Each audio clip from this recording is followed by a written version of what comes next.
Yo, what's up? Ogechi Aghaji, aka Oaghaji here, with another review. Now, before I begin, just want to let y'all know, as usual, that if y'all hear any talking and background noises and whatnot, that's my family, even though it's a little quiet now. Just want to give y'all a heads up, just in case. Also, I just got back from playing basketball at Frisbee Park, not so long ago, so there's also that.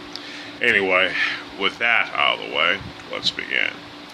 Now, today's review is going to be on the 1977 Hong Kong Kung Fu film classic, The Snake and Crane Arts of Shaolin, starring Jackie Chan, Nora Miao, Kim Jong-un, and many, many, many, many more. And the fight choreography is done by Jackie Chan and Wai-Wo, excuse me. Produced by Lo Wai, and directed by Chi-Hwa. Hold on a second, let me lower down the fan a little quick. And there we go. Yeah, let's talk about the plot, shall we?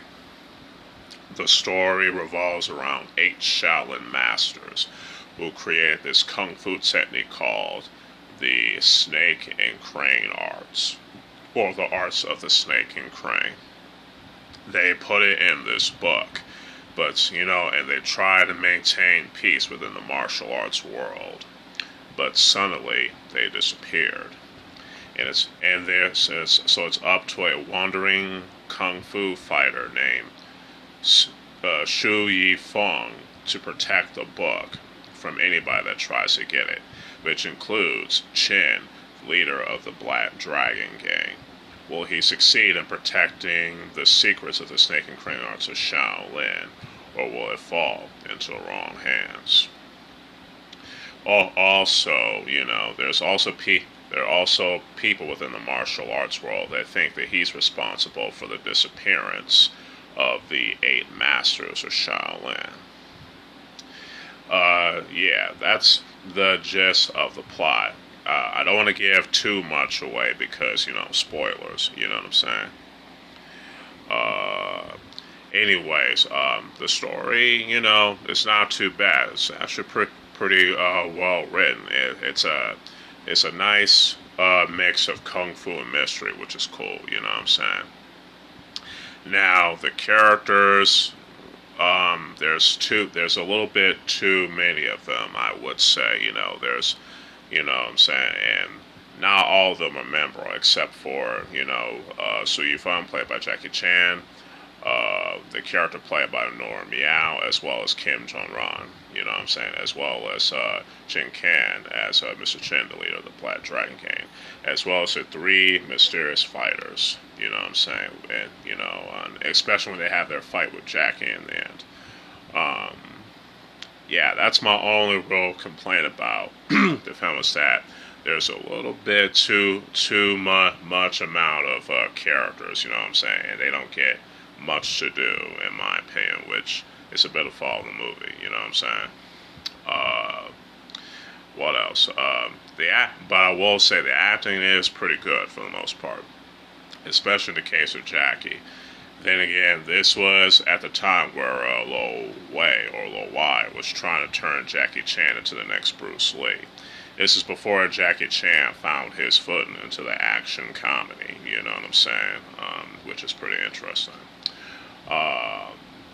That's all I have to say about that. The story, not too bad. The characters could have been cut down just a little bit, you know what I'm saying, but the acting is pretty good. So the story gets a 4 out of 5.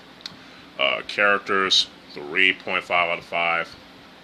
And the acting gets a 5 out of 5. Now, there is some comedy in it, but not too much because it's mostly serious. So the comedy, the little bits and pieces of it, I would say it gets a 4 out of 5. Now, the action in this is also pretty good, you know what I'm saying? I would definitely say it's some awesome classic kung fu goodness, especially with the snake and crane styles, which is nice. The final fight in the end is just superb. Jackie Chan and Wai-Wo definitely did a good job in choreographing that final fight. The action, the fight scenes were very well choreographed, very well shot, very well edited, and very well lit. I can definitely say that. What else? And the film as a whole was shot very, very well and edited and lit well too. Especially it was shot in location in both Taiwan and South Korea, which is a plus. And the music, pretty good. Some classical Chinese music mixed in with some library music. You know what I'm saying? Not too bad. No complaints there. So the action, cinematography, editing, lighting, and the music all get a 5 out of 5. Overall, Snake and Crane's Arts of Shaolin is a solid kung fu film from Hong Kong. I would say it's definitely a solid 1977 Hong Kong kung fu film. You know what I'm saying? It's not as good as Snake and the Eagle's Shadow and Drunken Master and The Young Master, but it definitely laid the foundation for those films. You know what I'm saying? I can definitely say that. So I will say this film gets at least between a 3.5 out of 5 and a 4 out of 5. Hopefully you'll enjoy this review despite some hiccups here and there. I apologize on that. Let me know what y'all think about Snake and Crane Arts of Shaolin in the comments below if y'all watched it already. If y'all enjoy this video, y'all can hit that like button and share it. Y'all can subscribe to the channel to keep y'all notified if you enjoy this type of content. And y'all can hit that notification bell too to keep y'all notified and update on the uploads. Y'all can also follow me on my other social media accounts as well. And stay tuned for more reviews and more of the videos along the way. So with all that said, this is your boy, Ogechi Aghaji, aka Oaghaji, aka the Pervy Sensei, signing out. Peace.